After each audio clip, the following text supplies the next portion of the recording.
CatSynth TV.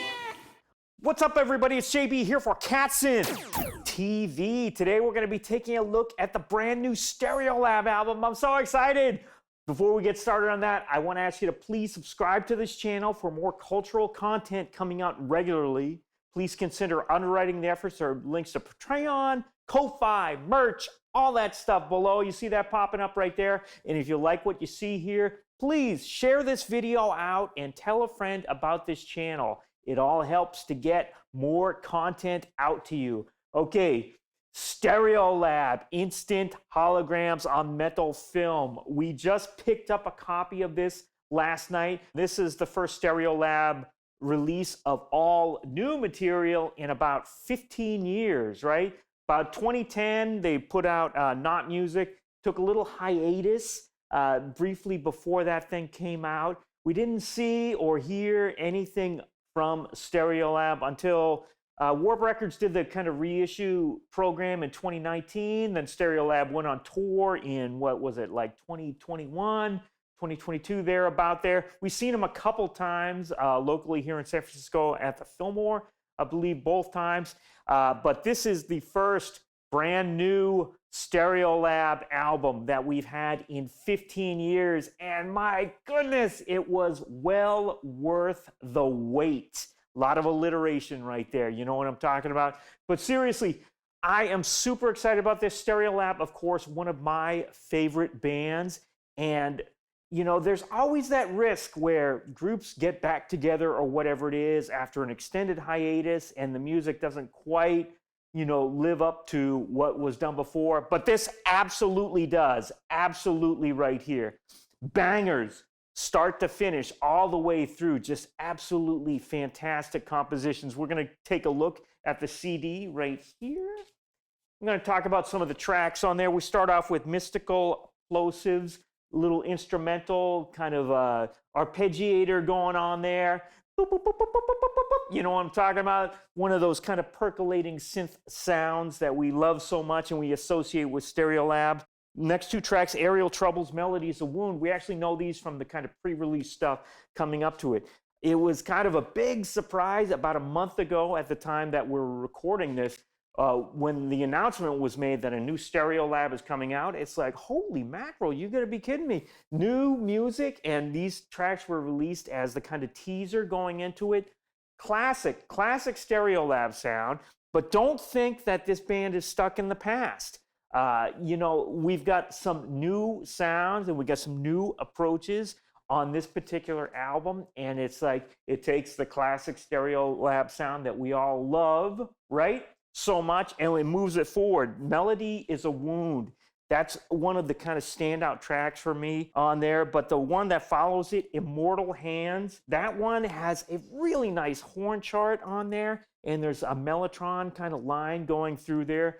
A lot of people, of course, associate mellotron with the sounds of progressive rock, you know, whatever. And many times in progressive rock, you'll hear it doing those kind of, you know, string section pad type things. Here, it's done more as an individual line kind of going through. Very, very nice stuff. Skipping forward a little bit, Le Corps et la Force, a very nice composition, kind of contrapuntal vocal line going in there. One of the things I really noticed that stuck out to my ear is, you know, Stereolab we kind of associate with those kind of female backing vocals. Of course, we have Laetitia Sadier out in front doing the vocals, but we always have Mary Hansen, the great departed Mary Hansen, previously was responsible for doing a lot of those kind of background vocals, the bop, bop, bops, and so forth.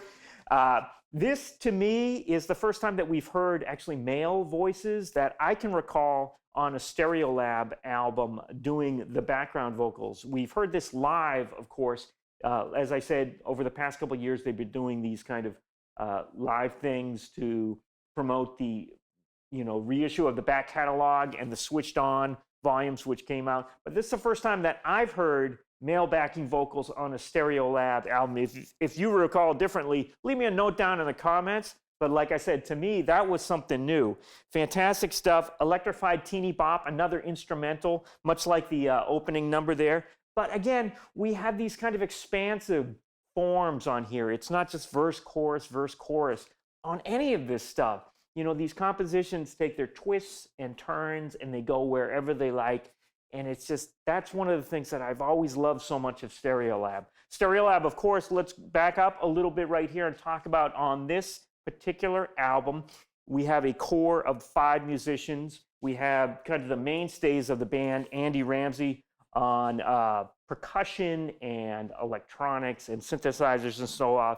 The wonderful Laetitia Sadier on vocals and also doing a bit of trombone and guitar as she is wont to do. And Tim Gane, the primary composer of the music behind it. Not to say that the vocal lines that Laetitia contributes are not as essential, but the man responsible for doing much of the composition, the framework, the let's say the structures that we're building on. Tim Gane, of course, guitars and organs, keyboards, etc. Joined on this one by Joe Watson, who has been touring with them, as well as Xavi Muñoz on bass guitar, contributing some background vocals there as well.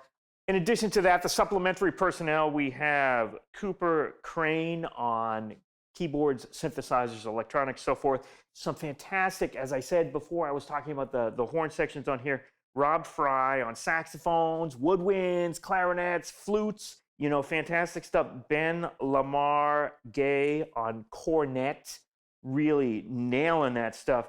Rick Ellsworth on vibraphone, marimba, percussion, you know, oh my goodness, there's some fantastic vibraphone parts on this album, really caught my ear. And Holger Zapp, who is one of Tim Gane's cohorts, colleagues in Cavern of Antimatter, which is what has been taking up much of Tim Gane's time in this hiatus between 2010 and 2025. We'll talk a little bit more about him later. Fantastic music, all of it. We're going to continue a little further down on there. One of my favorite, again, tracks on the album, and I've got to read this because I don't know what these words are.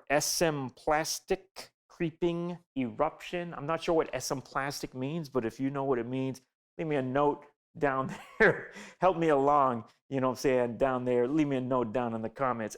plastic creeping eruption. Another one of those sprawling tracks that kind of goes out and has, you know, some processing on the sound at the end. Maybe they're running it through the synthy or one of these kind of things.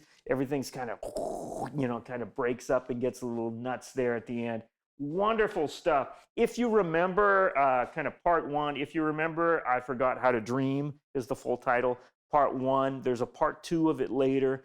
One of the things that Amanda and I both noticed listening to this is kind of, there's a little bit more of a oomph, almost like a disco or R&B kind of thing going on down here in the rhythm section, which really gives a little bit of a different kind of swing to a couple of these tracks. And this track in particular is one of those that really kind of benefits from that kind of, oh, you know what I'm talking about? Little booty rump shaking right down there for Stereolab. And there's been bits of that before. There's been little bits and pieces of that before. There was that one track at the end of that EP, Instant O in the Universe, right? That had that kind of that disco sound, but it was in 6 or more of a 4+2/4, if you know what I'm talking about. Hey, all the music heads out there, you know what I'm talking about. In any case, fantastic stuff, wonderful, wonderful music. We got 2 of Stereolab kind of ballady type things, what I consider the Stereolab ballad sound.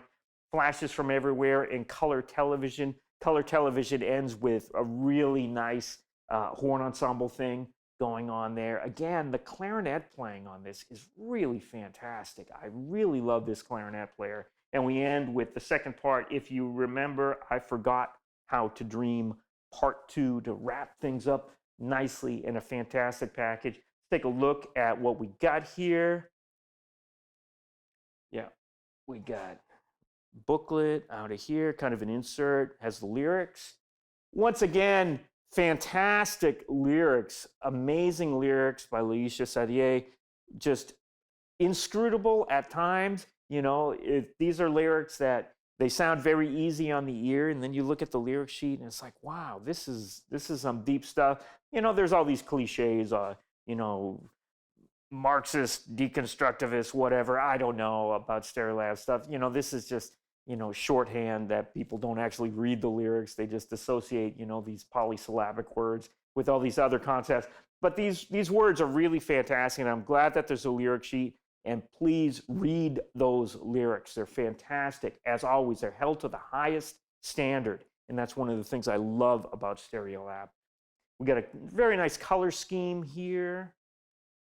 We actually picked up all this supplementary stuff when we saw them. We got this kind of sticker here, kind of posterish thing.